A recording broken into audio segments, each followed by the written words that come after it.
پھر آپ سجدے میں جاتے ہیں. یہ پورا جو نقشہ بنانے والا کون ہے؟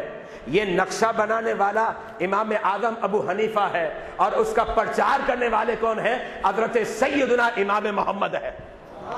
حضرت سیدنا امام محمد ہے. حضرت سیدنا امام محمد ابھی نوجوان تھے, داڑھی بھی نہیں آئی تھی, بڑے خوبصورت تھے, جسے ہم اصطلاحاً کہتے ہیں امرد, یہ لفظ استعمال کرتے ہیں. اب امرد کے معاملات ایسے ہی ہوتے ہیں کہ ان کا چہرہ دیکھنا, ان کے ساتھ گھومنا پھرنا ایسا جیسے عورت کے ساتھ ہے. یہ فقہا نے لکھا, یہ تو ضمناً میں نے بات بتا دی. حضرت سیدنا امام محمد بڑے خوبصورت ہے اور داڑھی ابھی آئی نہیں تھی. آپ امام اعظم ابو حنیفہ کے پاس آ گئے, کہا مجھے پڑھنا ہے. امام اعظم ابو حنیفہ نے جب آپ کا چہرہ دیکھا منع فرما دیا, کہا یہ تو امرد ہے. کہا میں نہیں پڑھاتا, پہلے تھوڑی داڑھی آ جائے پھر پڑھاؤں گا. منع فرما دیا. حضرت سیدنا امام محمد بار بار اصرار کرتے رہے, نہیں مجھے تو آپ کے پاس پڑھنا ہے, آپ کا شاگرد بننا ہے, آپ کے پاس میں قرآن سمجھنا چاہ رہا ہوں, آپ کے پاس میں حدیث سمجھنا چاہ رہا ہوں. کاش یہ جو دارالبرکاتیہ ہے نا, یہ سمجھے کہ امام محمد کا ورثہ ہے, یہ امام اعظم ابو حنیفہ کا ورثہ ہے. یہ دارالبرکاتیہ جو ہے یہ اعلیٰ حضرت امام اہل سنت کا ورثہ ہے, اعلیٰ حضرت فاضل بریلوی کا ورثہ ہے. تو حضرت سیدنا امام محمد جو ہے اصرار کرنے لگے, میں پڑھوں گا آپ سے. امام اعظم نے دیکھا کہ یہ مان ہی نہیں رہے. آپ نے فرمایا ٹھیک ہے, ایک شرط ہے, میں پڑھاؤں گا. کہا مجھے ہر شرط منظور ہے, پڑھوں گا تو آپ سے پڑھوں گا, پڑھوں گا تو آپ سے پڑھوں گا, ہر شرط منظور ہے. حضرت سیدنا امام محمد نے جب آنکھیں دیا تو امام اعظم نے سوچا کہ میں اس پر یہ شرط لگا دوں کہ تم قرآن کو حافظ قرآن نہیں ہو. کہا نہیں, پہلے تم حافظ قرآن بن جاؤ پھر پڑھاؤں گا. امام اعظم یہ سمجھے جب یہ حافظ قرآن بن کر آئیں گے تو داڑھی کے بال کچھ نہ کچھ آ جائیں گے. امام اعظم ابو حنیفہ نے یہ شرط لگا دی, انہوں نے شرط قبول کر لی. ایک ہفتہ ہوا, قابل توجہ بات ہے, ایک ہفتہ ہوا. ہفتے کے بعد حضرت سیدنا امام محمد پھر آ گئے. امام اعظم ابو حنیفہ جلال میں آ گئے. کہا بیٹا میں نے آپ کو کہا تھا نا اب حافظ قرآن بن جائے پھر آنا, پھر پڑھاؤں گا. پھر آگے اور پھر کہہ رہے ہو کہ مجھے پڑھنا ہے. تو امام اعظم ابو حنیفہ اپنا جلال کا اظہار کرتے ہیں. امام محمد نے فرمایا حضرت ایک ہفتے میں قرآن کو حفظ کر لیا. اب دیکھیں حافظہ کیسا ملا, کتنا شاندار حافظہ ملا. اس لیے کہ رب دین کی خدمت لینا چاہتا ہے تو بڑے عظیم حافظے عطا فرماتا ہے. جب اعلیٰ حضرت سے دین کی خدمت لینا چاہتا تھا تو رب ذوالجلال نے بڑا عظیم حافظہ امام احمد رضا کو عطا فرما دیا. اب